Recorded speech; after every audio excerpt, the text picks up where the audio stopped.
I'm here with Aaron Murphy. He's a commercial pilot. He's also a flight instructor. He has logged hundreds of hours in flight simulators like the one that we are in right now. And what he's doing is he's put up on the simulation, this is what the approach to Reagan Airport would actually look like. Now, this is not a CRJ 700, it's a 737, but it gives you an idea of what these pilots would be, or any pilot for that matter, would be looking at on approach to Reagan, correct? That's correct.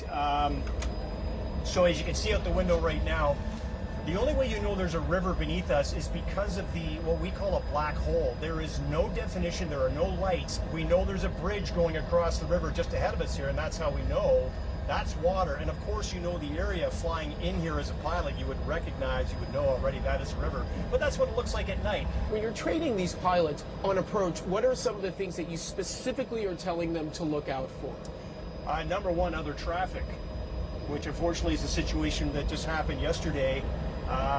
Looking out the window right now, for example, you see how the lights have a bit of a twinkling effect?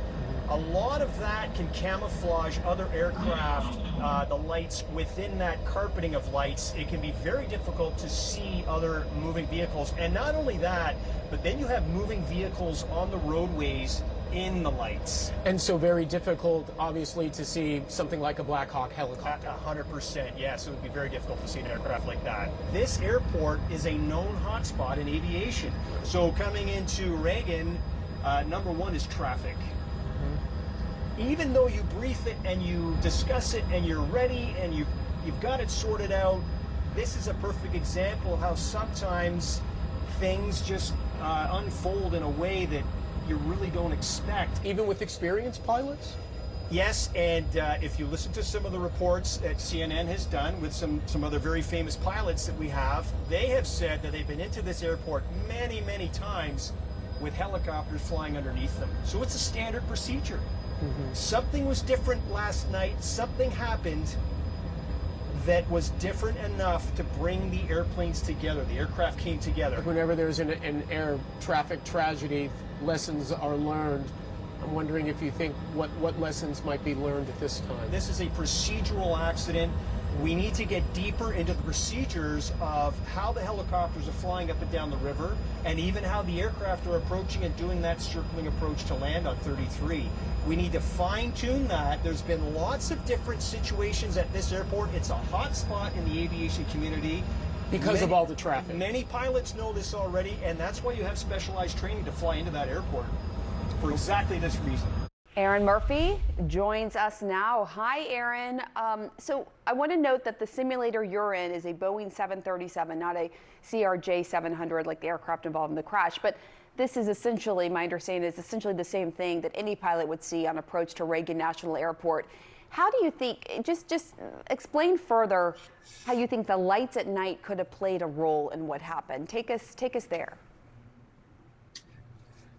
The human factors, before I get into my explanation, Pamela, thank you so much for having me. I've been following the story. I'm on the edge of tears constantly. I am so in tune with the families and the friends and everyone who was affected by this incredible accident. Let's get on with what everybody needs to know. Flying into any airport at night is an increased risk, increased challenges. The human physiology, we can start with that. Your vision is not quite the same in darkness as it is in light, and I think most of us know that already. So coming into an airport, any airport in the world, literally, where there are other aircraft, most definitely there's going to be airplanes. That becomes something you have to mitigate, a risk that must be mitigated, and that mitigation is done through training and procedures. And the only way to really be sure that training and procedures work is we must apply them to the real world situation and analyze very closely what further risks and what further issues are occurring in the operations. So I want to dive a little bit deeper into that, because you have said that pilots flying into DCA have to have specialized training to fly into that area. Why is that, and what does that look like? The DC airport, the Reagan National, is just so busy, and the airspace is a little bit compressed because of all the restricted airspace with the government buildings surrounding. The density of the traffic, you need specific training and you need specific guidance when it's your first couple of times into this airport. And that's true of all the major airlines. They will receive that additional extra training for this airport in particular. Yeah, because you've called the DC area, that airspace, a hot spot. What makes this airspace just so complicated, and how do you think the fact that the FAA is now indefinitely banning helicopter routes in that area will play a role and help out? The number one threat, as we'll call it, would be the helicopter routes, and they're flying beneath the aircraft in a routine way. We look at the statistics of that particular interaction, and so far it's been okay. Near misses have been, there's been a few in the area, that's for sure. What we have found out, of course, now too late, that the procedures and the training for this specific threat, this specific airport, clearly is not the best way to be doing this. So tell me a little bit more about the TCAS system, or if you're still there, because that's supposed to alert aircraft if there's going to be, the potential for a collision. Why didn't that prevent this from happening here? That's a great question, Pamela. I'm obviously in the captain's seat of the 737, and in the center pedestal area, right between the pilots, is where the TCAS system is typically located.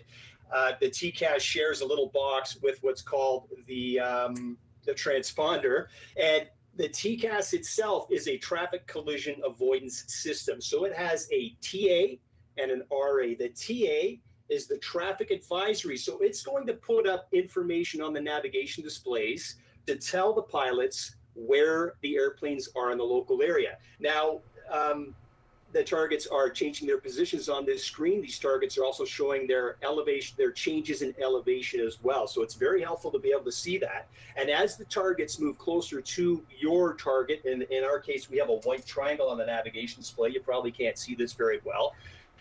The targets will change color, and then the system will call out traffic.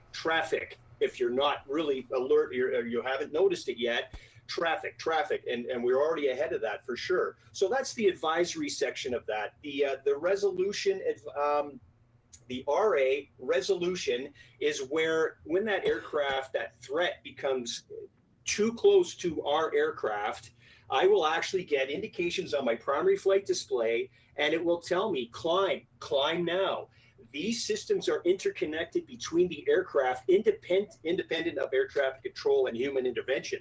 So the other aircraft will receive a descend now. So the airplanes are doing two different things. The fastest way to get away from another person or another object is the opposite direction. All right, so that's extremely important. I just want to lead us into how this could possibly have not worked in this situation. In the specific situation of arriving at Reagan National and the circling approach, or even the straight in approach to 01, the circle to 33, the issue here is that the TCAS was the TCAS was indicating correctly and probably giving warnings. There is an inhibit below 1,000 feet. The screens would be showing the information. Air traffic control is guiding the aircraft and making sure separation is maintained. And this is where it leads into some questions I have regarding the actual ATC communications. And this is not a blame. Nobody in this situation is to blame. This is an extremely busy airport with an extremely high rate of operation, and its procedure and its training that are the downfalls of this situation. Things that we have created that are not quite good enough. We need to improve on that.